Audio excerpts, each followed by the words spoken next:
বিসমিল্লাহ। এখন যেটা আমরা শিখবো সেটা হচ্ছে কাফ। কফ এটা কণ্ঠনালী থেকে উচ্চারণটা ছিল, আর কাফ এর উচ্চারণটা কা স্বাভাবিকভাবে। ঠিক আছে, এটা আর ভিতর থেকে কণ্ঠনালী থেকে আনার প্রয়োজন নাই। সিমিলার হরফ, উচ্চারণও প্রায় সিমিলার, একটু পার্থক্য। ঠিক আছে, এখন দেখেন যে কাফ এর উপরে যদি আমরা এই জবর চিহ্নটা দেখতে পাই তাহলে কাফ জবর কা হিসেবে, কাফ জবর কা। আর যদি জের চিহ্ন দেখতে পাই তাহলে কি, আর যদি পেশ চিহ্ন পাই তাহলে কু। কা, কি, কু, একদম স্বাভাবিক উচ্চারণ। কফের মতো এটা গভীর থেকে না, তাহলে কফ না, বরং এটা কাফ। তাহলে কাফে যদি জবর চিহ্ন আমরা দেখতে পাই তাহলে কা, কাফ জবর কা। আর যদি জের চিহ্ন পাই তাহলে কি, কাফ জের কি। আর কাফে যদি পেশ চিহ্ন পাই তাহলে কু, কা, কি, কু, কা, কি, কু। ঠিক আছে, উচ্চারণগুলো এভাবে দ্রুত করতে পারলে বাকি কোরআন পড়াও খুব ভালোভাবে দ্রুত করতে পারবেন। ঠিক আছে, তো এই ছিল এটার মূল। বিসমিল্লাহ। এখন যে হরফটা শিখবো আমরা সেটা হচ্ছে লাম হরফ। লামটা আমরা বাংলাতে বলছিলাম এটা লয়ের মতো, আর লামটা হচ্ছে এই যে এরকম এরকম থাকবে, হচ্ছে শব্দের শেষে থাকে ওইভাবে, আর শব্দের শুরুতে যদি বলেন শুরুতে হচ্ছে এইভাবে থাকবে। হ্যাঁ, আরেকটা বিষয়, আলিফ আর লাম কিন্তু শুধু একটা লম্বা দাগই। ঠিক আছে, দুটোই কিন্তু আলিফ শুধু একটা লম্বা দাগ, আর লাম কি আলিফের পরে, মানে আলিফের এই সাইডে মিশবে না, আলিফের এই সাইডে মিশবে না, কিন্তু লাম এর পরে মিশে। এটাই হচ্ছে মাথায় রাখবেন, যে যদি আমি কোনো দেখি হরফ এইভাবে লেখা, এইভাবে লেখা, তাহলে এটা হবে লাম, এটা হবে বা, লাম বা। কিন্তু কিন্তু যদি এইখানে যদি এরকম থাকে আর এটা থাকে আলিফ আর বা, হ্যাঁ, এটা কিন্তু পরে আলিফের সাথে মিশে নাই, মানে আলিফ কিন্তু বায়ের সাথে মিশে নাই, কিন্তু লাম হলে মিশতো। এটাই হচ্ছে এর পার্থক্য, বুঝতে পারছেন? তাহলে লামটা এর সাথে মিশবে, ঠিক আছে, কিন্তু আলিফ হলে এটা মিশবে না, লামটা মিশবে, ব্যাস এই। এখন এখন আসি আমরা, লামে যদি জবর চিহ্ন থাকে তাহলে ওইটা আকার হিসেবে লাম জবর লা, লাম জবর লা, আকার হিসেবে লাম জবর লা। যদি জের চিহ্ন পাই তাহলে লাম জের লি, লাম জের লি, তাহলে লা, লি। আর লাম যদি পেশ চিহ্ন থাকে রস্যকার হিসেবে তাহলে লু, লা, লি, লু, লা, লি, লু, লা, লি, লু। ঠিক আছে, এই। এখন আমরা দেখব যে মিম হরফটা জবরজের পেশে কিভাবে কিভাবে উচ্চারণ হয়। আর যদি শুধুমাত্র এই উচ্চারণগুলো আপনি জানতে পারেন, আপনার কাছে আরবি পড়াটা একদম ইজি হয়ে যাবে। দেখেন, এখন মিমটা হচ্ছে বাংলায় আমরা বলছিলাম এটা ময়ের মতো, ঠিক আছে। আর তাহলে জবর হিসেবে, আকার হিসেবে মিম জবর মা হবে, একদম সহজ। তাহলে মিমে যদি আমরা এই জবর চিহ্নটা দেখতে পাই তাহলে ওটা হবে মা। এখন যদি জের চিহ্নটা দেখতে পাই নিচে, তাহলে ওটা রস্যিকার হিসেবে মি, মা, মি। আর যদি পেশ পাই তাহলে ওটা রস্যকার হিসেবে মু, মা, মি, মু, মা, মি, মু। আর একটা বিষয় যে মিমটা হচ্ছে মূলত এই রকম, এটা হচ্ছে শব্দের শেষে, মিমটা শব্দের শেষে এইরকম আসে, আর শব্দের শুরুতে এই রকম টান দিয়ে, আর মাঝে এই রকম, ঠিক আছে, এরকম নিচে একটা গোল চিহ্ন থাকবে, এটা হচ্ছে মিম। মিম, মিম চেনার উপায় ওই একটা গোল, ফোটা মোটা কিছু নাই, এইভাবেই থাকবে, আর নিচের দিকে ব্যাস। তাহলে উচ্চারণটা আবার বলি, যে মিমে যদি আমরা জবর চিহ্ন পাই তাহলে হচ্ছে মা, যদি জের চিহ্ন পাই তাহলে মি, আর যদি পেশ পাই মু, মা, মি, মু, মা, মি, মু, একদম সহজ উচ্চারণ। বিসমিল্লাহ। এখন যে হরফটা শিখবো সেটা হচ্ছে নুন। এই নুন হরফটা চেনার উপায়, একটা মাত্র উপায় হচ্ছে যে উপরে একটা নোক্তা থাকবে, এইভাবে একটা ডট, আর উপরে একটা নোক্তা, হ্যাঁ, বা শশা যেটাই বলেন না কেন, ওইভাবে থাকবে একটা, আর উপরে একটা নোক্তা থাকবে, এটাই হচ্ছে নুন। এখন নুনের উপরে যদি আমরা জবর চিহ্ন পাই তাহলে ওটা আকার হিসেবে না, আকার হিসেবে না, নুন জবর না, নুন জবর না। আর যদি জের চিহ্ন পাই তাহলে নি, যদি জের চিহ্ন পাই তাহলে নি। আর যদি পেশ পাই তাহলে রস্যকার হিসেবে নু, না, নি, নু, না, নি, নু, না, নি, নু।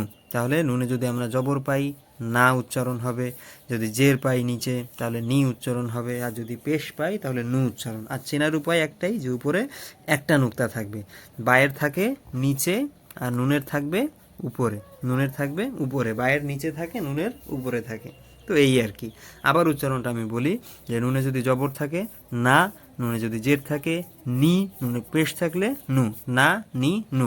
আপনার এই জবর জের বোঝারও দরকার নাই, আপনি ন বুঝবেন আর আকার হিসেবে না বুঝবেন নি আর নু, না নি নু, এটাই বুঝলে হচ্ছে।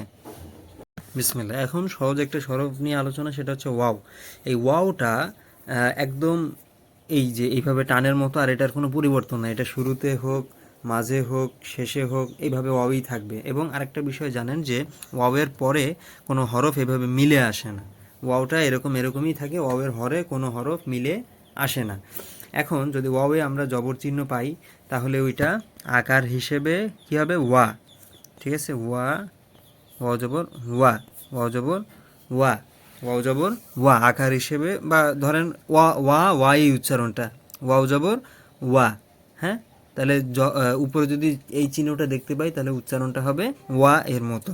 এখন যদি নিচে পাই তাহলে জের হিসেবে উই, উই মানে ই উচ্চারণটা আসবে, জের হিসেবে রস্যিকারের যে উচ্চারণটা মানে ই, রস্যইয়ের যে উচ্চারণটা ই, তাহলে ওয়াউজের উই, ওয়াউজের উই, উই।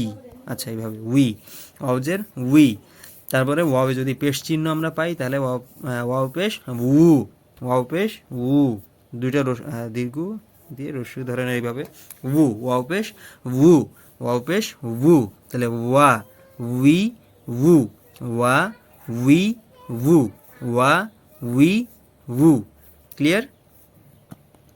বিসমিল্লাহ। এরপরে যে হরফটা সেটা হচ্ছে হা। হ্যাঁ, এই হাটা হচ্ছে গলার ভিতর থেকে বের করার চেষ্টা করবেন যে হা, হা। হ্যাঁ, এখন আরেকটু বিষয় যে ওই আমরা সূরা ফাতিহার শুরুতে যে আলহামদু, এই হা এবং এই হা দুইটা কিন্তু আলাদা। ঠিক আছে, এই হা এবং এই হাটা দুটো হচ্ছে আলাদা উচ্চারণ। এটা হচ্ছে স্বাভাবিক উচ্চারণ হালকা করে, আর এটা হচ্ছে ভারী উচ্চারণ, হা একটু ধাক্কা দিয়ে হা, এরকম উচ্চারণ। এখন যদি এই হায়ের উপর আমরা যে জবর চিহ্নটা দেখতে পাই তাহলে হায়ে আকার হিসেবে হা জবর হা হবে, হা জবর হা। এখন যদি জের চিহ্ন থাকে তাহলে ওটা রস্যিকার হিসেবে হি, হা হি। আর যদি পেশ পাই তাহলে ওটা রস্যুকার হিসেবে হু, হু, হা হি হু, হা হি হু। ক্লিয়ার? আর এখানে আমরা দেখাইছিলাম আপনাদেরকে যে হাটা এই যে এইভাবে হইতে পারে, আবার এইভাবেও হইতে পারে, আবার এইভাবেও হইতে পারে। হ্যাঁ, মানে একটা গোল চিহ্ন এই এরকম। আল্লাহ শব্দের লেখার সময় যে এই হাটা আছে শেষে, এটাও কিন্তু এই হাটা। হ্যাঁ, তো এই যে উচ্চারণগুলো আবার আমি বলি, হা হি হু, হা হি হু। ক্লিয়ার? বিসমিল্লাহ। এখন আসি হামজা, এই হরফটা হামজা, হা। হ্যাঁ, হামজা, হা, হামজা, ইয়া। আচ্ছা, এখন হামজা এই শব্দটা আলিফ এর মতোই, হামজা এই হরফটা আলিফ এর মতোই। আলিফটা আলিফ হবে তখন যখন এটা খালি থাকবে, মানে এতে জবরজের পেশ কিছু থাকবে না। হ্যাঁ, ছোটোবেলায় পড়ছিলাম যে আলিফ কখন হামজা হয়। হ্যাঁ, আলিফে যদি হরকত হয় বা জবরজের পেশ হয় তাহলে আলিফ তখন হামজা হয়। তাহলে হামজা এর উচ্চারণটা একদম সহজ, হামজা জবর আ, হামজা জের ই, হামজা পেশ উ, আ ই উ। এখন মেইন হচ্ছে এই ছোট জিনিসটা, এটা যেখানেই দেখবেন সেটা হচ্ছে হামজা। ঠিক আছে, এখন যদি উপরে জবর চিহ্ন দেখতে পাই তাহলে আ উচ্চারণ হবে, নিচে যদি জের চিহ্ন দেখতে পাই তাহলে ই উচ্চারণ হবে, আর যদি পেশ বা হ্যাঁ পেশ চিহ্ন দেখতে পাই তাহলে রস্যু হিসেবে উ উচ্চারণ হবে, আ ই উ। আলিফের যে উচ্চারণটা ছিল হামজার ঠিক একই উচ্চারণ, আ ই উ, আ ই উ। ঠিক আছে, উচ্চারণ কিন্তু একদম হালকাভাবে, আ ই উ, আ ই উ। ক্লিয়ার? বিসমিল্লাহ। এখন যে হরফটা আমরা শিখবো সেটা হচ্ছে ইয়া, ইয়া, ইয়া। ঠিক আছে, ইয়া হরফ, সেটা হচ্ছে যে ইয়াতে যদি আমরা জবর চিহ্ন পাই, অন্তস্থি হিসেবে ধরছিলাম আমরা বাংলায়, তাহলে ইয়া জবর ইয়া, ইয়া জবর ইয়া। তারপরে যদি জের চিহ্ন পাই তাহলে রসিকার হিসেবে ই, ইয়াজের ই, একদম ই এরকম না, ই, ই, ইয়াজের ই। তারপরে ইয়ায় যদি আমরা পেশ চিহ্ন পাই তাহলে ওটা ইউ, ইয়া পেশ ইউ, ইয়া পেশ ইউ, তাহলে ইয়া ই ইউ, ইয়া ই ইউ। ঠিক আছে, তাহলে আবার আমরা খেয়াল করে দিই। আচ্ছা, ইয়া চেনার উপায়টা আমরা একটু বলি যে ইয়ার নিচে কিন্তু কয়টা নোক্তা থাকবে? দুইটা। ইয়ার নিচে দুইটা নোক্তা থাকবে। আচ্ছা, আর এইভাবে থাকতে পারে শব্দের শুরুতে, এইভাবে থাকতে পারে শব্দের মাঝে। তাহলে উচ্চারণটা মেইন বিষয় হচ্ছে যে দুইটা মিষ্টি থাকবে, নিচে পড়ে গেছে। এখন উচ্চারণটা ওই রকমই, ইয়া ই ইউ, ইয়া ই ইউ, এই ছিল মূলত। আর সবার কাছে অনুরোধ থাকলো যে মানুষের মাঝে এটা ছড়াই দেওয়ার চেষ্টা করবেন। বা অন্যান্য ক্লাসগুলোর জন্য ফলো করে রাখতে পারেন, সাবস্ক্রাইব করে রাখতে পারেন, আর মানুষের মাঝে ছড়িয়ে দিতে পারেন। বারাকাল্লাহু ফিকুম।